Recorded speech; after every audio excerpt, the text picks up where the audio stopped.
yang lalu ya tentang sistem periodik unsur ini sebenarnya sudah Ibu sampaikan. Jadi yang bawah sistem periodiknya bisa dikeluarkan. Sistem periodik unsur.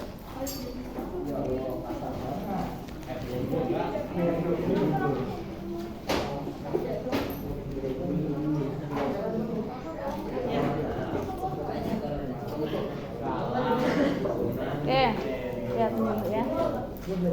Nah, sistem periodik unsur sebelum berbentuk seperti ini, ya, ini kan mengalami perkembangan dari awal sampai yang terakhir seperti ini, ya. Nah, di awal pembentukannya sistem periodik unsur ini hanya dikelompokkan dua unsur saja, yaitu unsur logam dan non-logam. Ya, ini oleh Lavoisier dikelompokkan seperti ini. Unsur itu terbagi menjadi dua golongan, yaitu logam dan non-logam. Nah, karena memang pada saat itu baru sedikit unsur yang ditemukan. Selanjutnya, setelah ditemukan unsur-unsur baru, maka jumlah unsur itu bertambah dan pengelompokan seperti ini nggak digunakan lagi. Selanjutnya digunakan pengelompokan unsur dengan triad. Triad itu adalah dikelompokkan setiap 3 unsur. Yang merumuskannya namanya Du Brenner, sehingga teorinya dikenal dengan triad Du Brenner. Ya. Nah, triad itu mengelompokkan unsur setiap 3 kelompok berdasarkan massa atomnya, ya, berdasarkan massa atomnya, di mana massa unsur yang kedua ini adalah rata-rata dari massa unsur pertama dan massa unsur yang ketiga, ya. Jadi massa unsur pertama dijumlahkan dengan massa unsur yang ketiga dibagi 2, ya. Hasilnya itu adalah massa unsur yang kedua.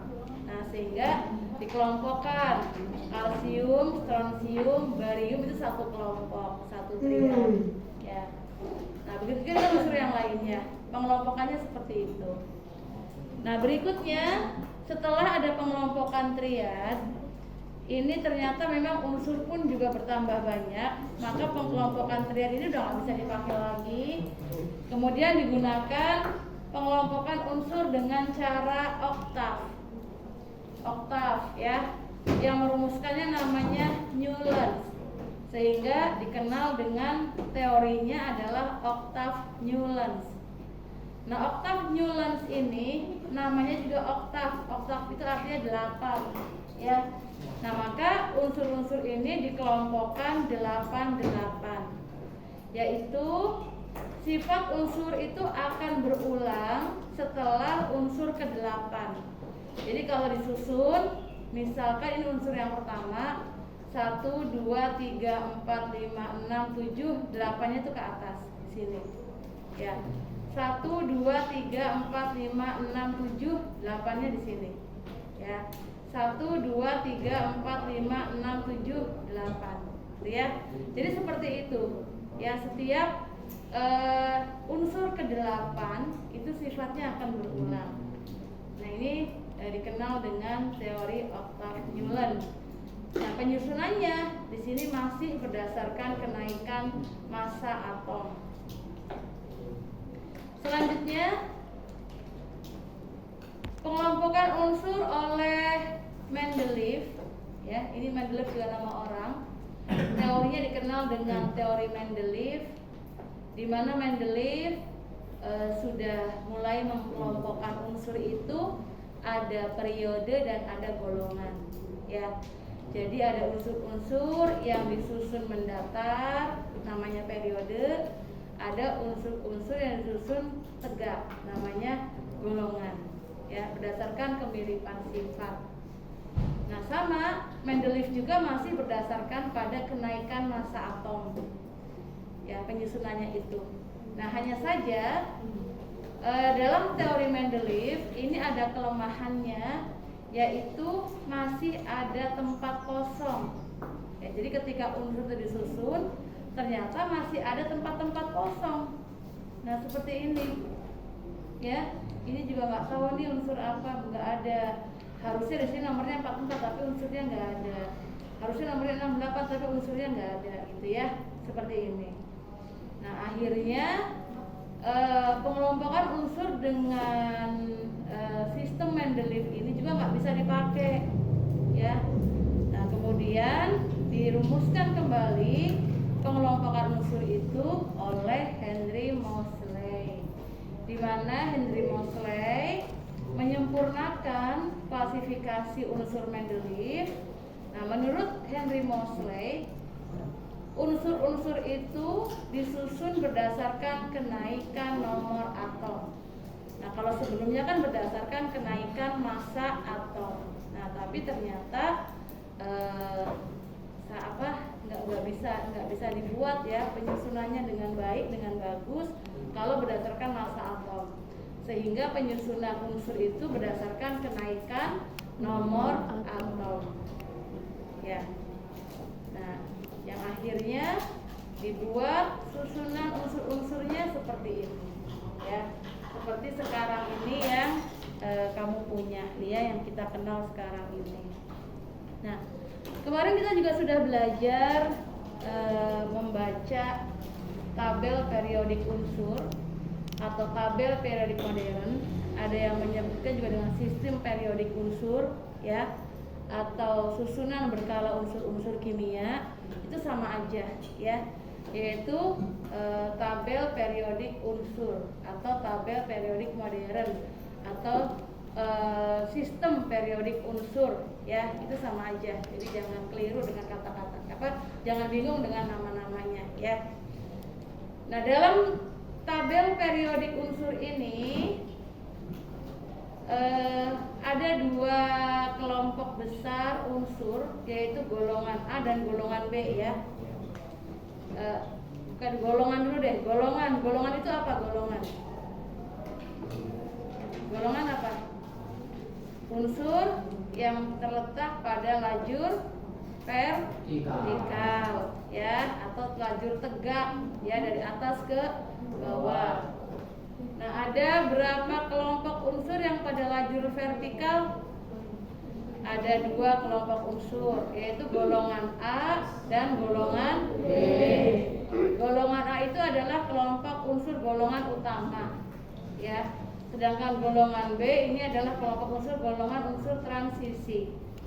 Untuk golongan A ada berapa di sini? Berapa golongan berapa di sini?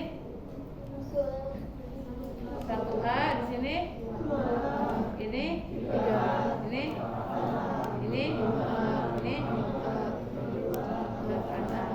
Ya.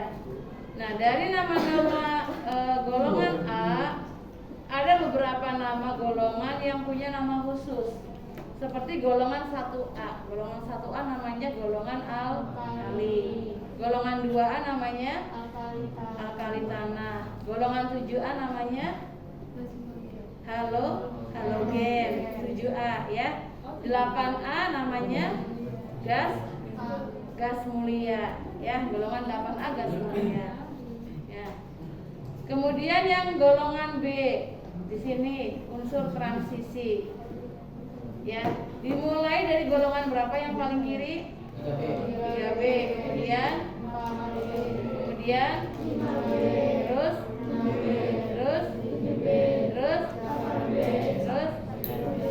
ayo 8B ini B, awas. 8B itu ada 3 kolom, ya. Jadi Fe ke bawah, Co ke bawah, Ni ke bawah. Ini adalah golongan 8B, ya. Kemudian di sebelahnya Cu ke bawah, ini golongan 1B. Kemudian Zn ke bawah, ini golongan 2B, ya. Nah, selanjutnya di sini ada golongan lantanida, dan golongan aktinida, ya. Nah, berikutnya selain golongan, unsur-unsur dalam sistem periodik juga dikelompokkan dalam satu periode, ya. Periode itu apa? Periode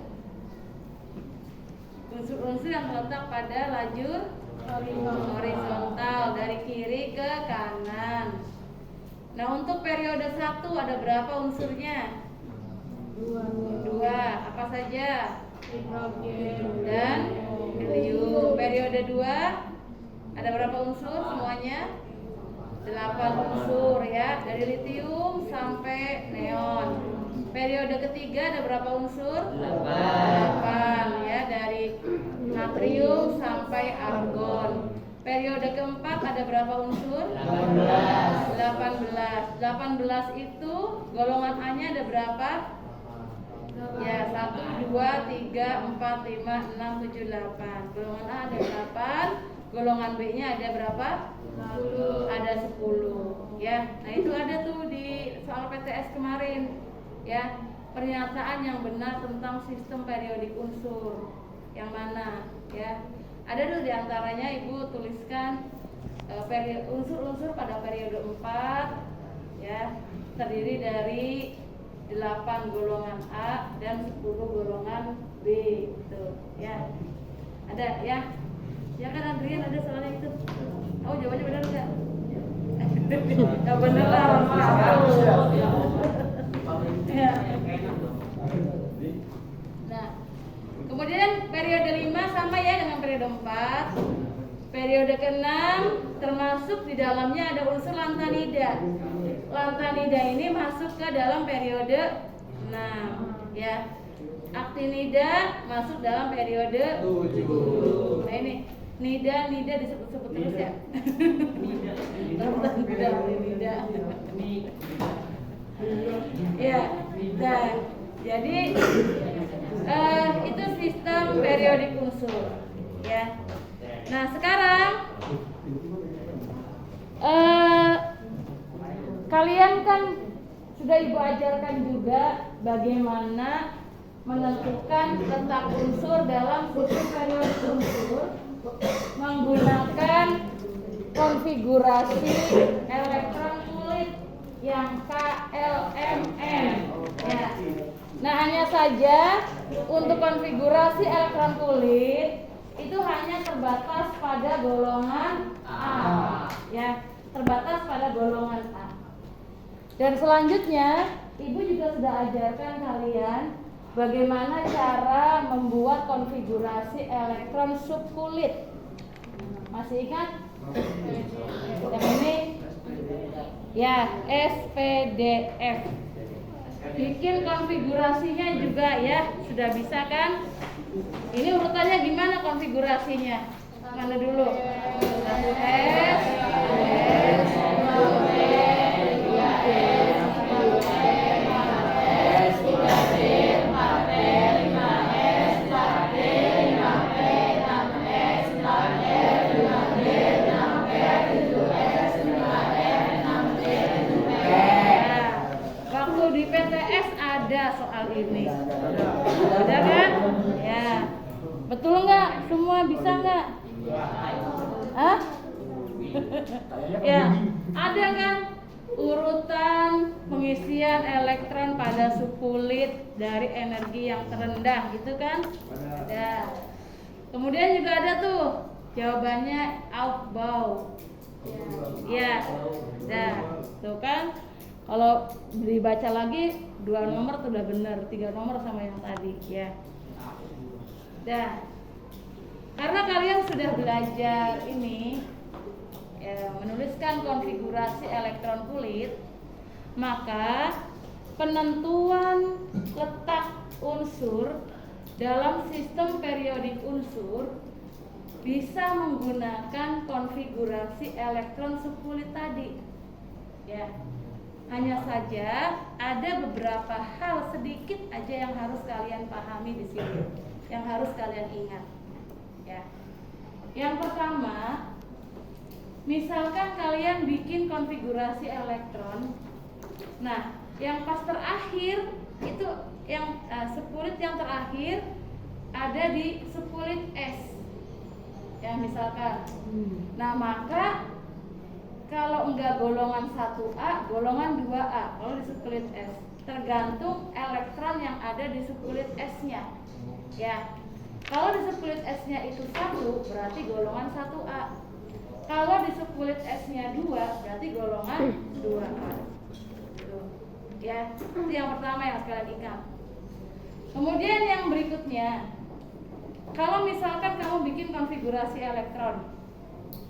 Nah, terakhir konfigurasinya itu pas di subkulit P, ya, P.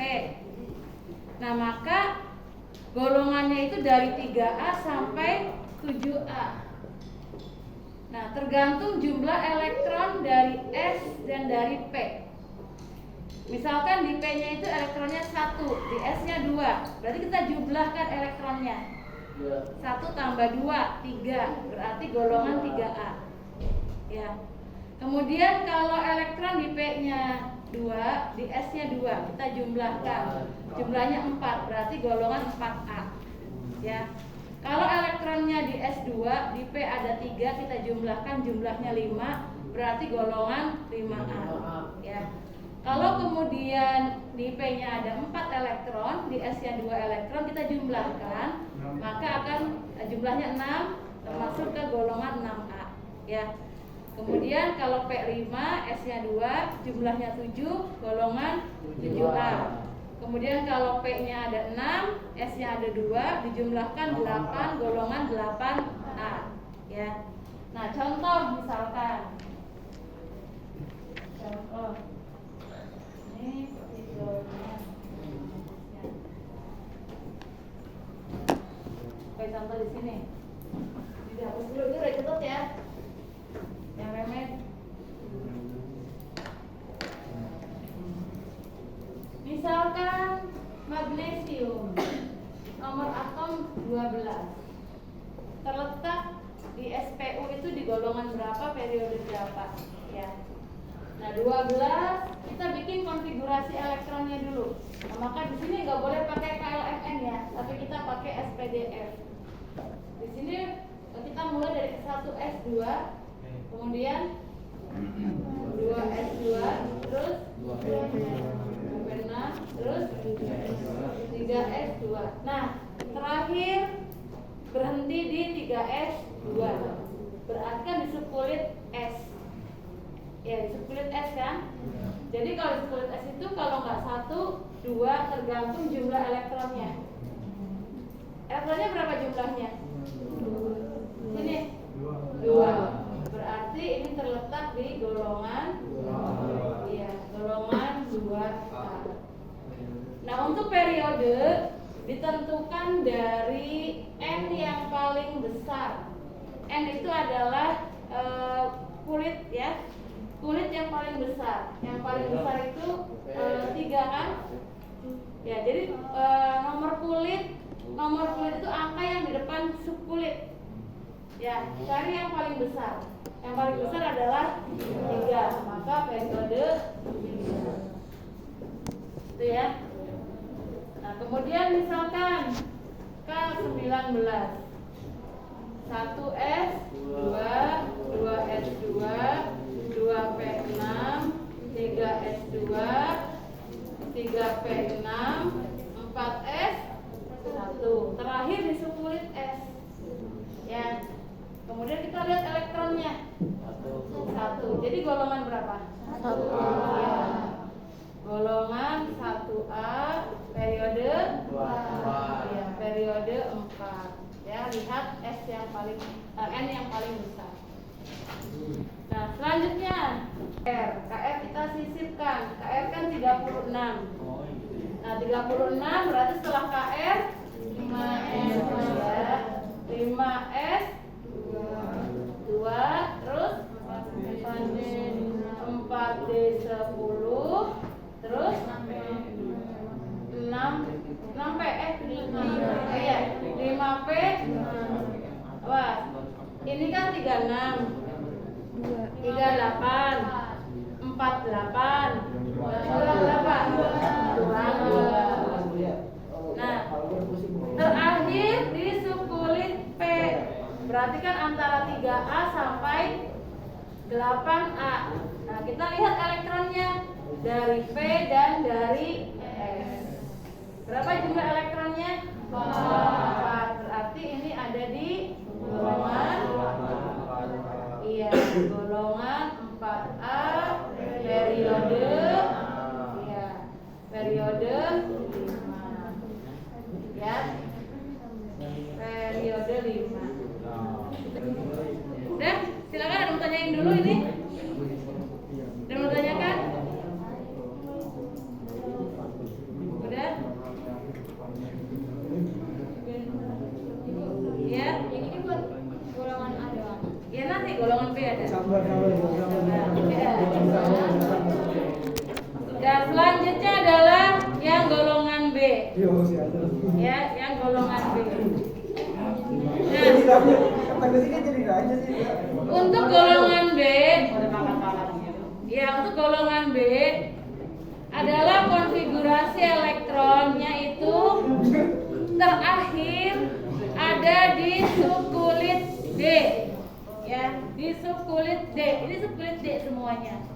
Jadi kalau misalkan kamu bikin konfigurasi elektron, oh terakhir itu di subkulit D, berarti ini golongan B, ya. Nah nanti pastinya itu B-nya itu berapa?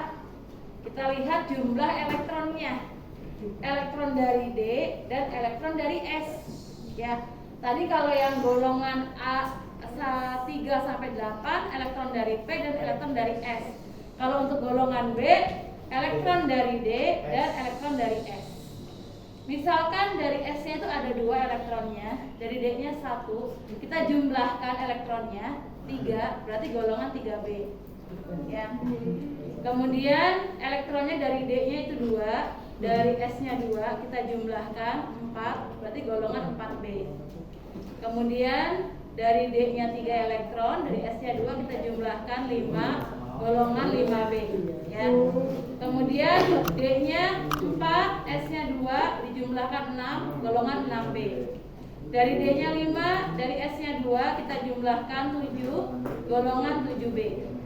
Kemudian dari D6, S2 kita jumlahkan 8, golongan 8B.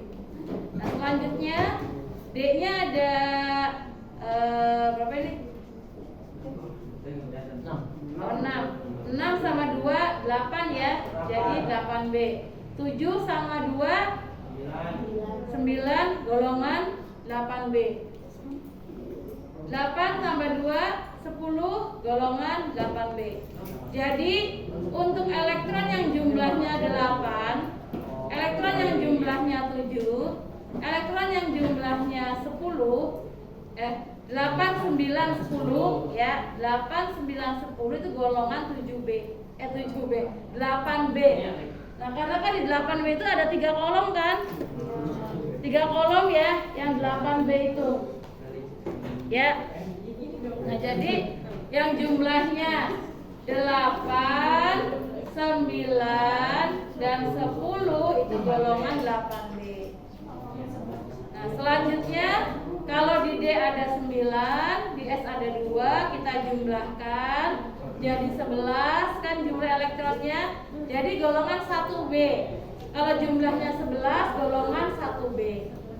Nah berikutnya dari D-nya itu 10, S-nya 2, jadi jumlahnya 12. Ini adalah golongan 2B. Ya. Oke. Nah, contoh misalkan tentukan letak unsur dalam sistem periodik unsur untuk Mn nomor atomnya 25. Kita bikin konfigurasi elektronnya Mn25. Mau disisipkan gas mulia boleh. Misalkan apa berarti? AR itu nomor atomnya 18, berarti tinggal 4S2 3D 5. Dan terakhir di subkulit D, ya kan? Berarti golongan B. Nah pastinya berapa golongan B-nya? Kita jumlahkan elektronnya, elektron dari D dan elektron dari S. Jumlahnya berapa jadi? 7. Berarti ini golongan, ya, golongan 7D. Periodenya 3. Periode 4. Ini kan yang besar kan 4. Ya, periode 4. Nah, Bu, ini kok N-1. Ya betul, N-1. Kan gini nih, kalau S-nya 4, berarti kan N-nya 4, berarti D-nya itu N-1, 4 dikurangi 1 sama dengan 3. Ya, ini maksudnya ini nih, ini. Ya, kan NS2 4S2 3D10. Ya. Kemudian kita jumlahkan ini. 12 kan jumlahnya. 12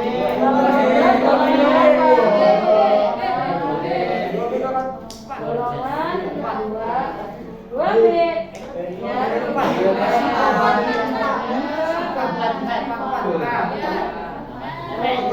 Ya. Nah, bisa KR 36 ya? Iya. KR terus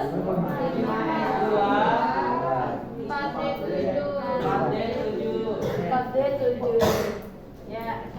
Kita jumlahkan berapa? 9. Golongan 8. Oh, sejumlahnya 9 golongan 8 B. Periode 5. Ya. Ngerti sampai sini? Di subkulit F. Ya. Misalkan kau bikin konfigurasi nih. Terakhirnya itu di subkulit 4F.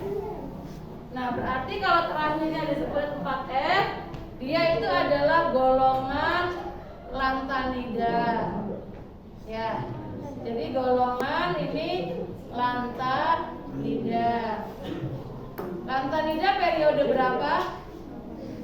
Periode 6. Ya. Nah, kalau terakhirnya di subkulit 5F, 5F, maka termasuk golongan aktinida. Aktinida itu periode berapa? 7. Periode 7. Ya. Contoh misalkan ND 60. ND 60. Berarti kita bikin konfigurasinya pakai apa nih? Xenon ya. Xenon, kemudian 6S2 4F. Ini kan 54 tambah 2 56. Berarti 4F 4. Nah, ini kan berakhir di subkulit 4F. Maka termasuk ya golongan lantanida. Nah, periodenya paling besar nih ya. Namanya periode. Nah, itu. Ya. Nah, sekarang kebalikannya. Dari golongan dan periode suatu unsur atau letak unsur dalam SPU, kita akan tentukan nomor atomnya. Ya, kita akan tentukan nomor atomnya. Contoh misalkan tentukan nomor atom unsur yang terletak pada golongan. Silakan, mau golongan berapa? Golongan berapa? Golongan 10 gak ada. Golongan berapa? 4 apa? 2B. Mau 2B? Boleh. Pada golongan 2B periode 5. Oke. Nah, misalkan nih Tentukan nomor atom unsur yang terletak pada golongan 2B periode 5. Nah, untuk menentukan nomor atom ini berarti kamu bikin konfigurasi elektronnya dulu yang mengarah pada ini. Yang mengarah pada golongan 2B dan periode 5, ya. Nah, berarti kan kalau mengarah pada golongan 2B itu kan berarti berakhir di sukulit D. Ya, berakhir di sukulit D. Nah, kita bikin 1S2, 2S2, terus 2P6, kemudian 3S2, 3P6, 4S2, 3D, 10. Awas, belum periode 5. Walaupun 3D tapi belum periode 5.